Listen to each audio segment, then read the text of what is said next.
আসসালামু আলাইকুম। আজ আমি অনেক খুশি, অনেক কৃতজ্ঞ। ৫০,০০০ জন মানুষ আমার এই যাত্রায় অংশ হয়েছে। এটা শুধু কেবল একটা সংখ্যা নয়। এটা আমার স্বপ্নের পথে আপনাদের ভালোবাসা, সাপোর্ট আর বিশ্বাসের প্রতিচ্ছবি।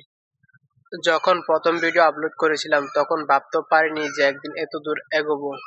প্রতিটা কমেন্ট, শেয়ার আর সাবস্ক্রিপশন আমাকে আরো অনুপ্রাণিত করেছে আরো নতুন কিছু তৈরি করতে। এই অর্জন শুধু আমার না, এটা আমাদের সবার। তোমরা পাশে ছিলে বলে আজ আমি এখানে। তোমরা না থাকলে এটা সম্ভব হতো না। তোমাদের প্রতিটা লাইক, কমেন্ট, শেয়ার আর সাবস্ক্রিপশন আমার জন্য অনেক দামি। এই যাত্রা এখানে শেষ নয়। আরো অনেক কিছু শিখবো, বানাবো, তোমাদের সঙ্গে শেয়ার করব ইনশাআল্লাহ। যদি তুমি এখনো নতুন হয়ে থাকো এই চ্যানেলে, সাবস্ক্রাইব করে পাশে থেকো। ধন্যবাদ সবাইকে। আজ এ পর্যন্তই। দেখা হবে নতুন ভিডিওতে ইনশাআল্লাহ। সবাই ভালো থাকবেন।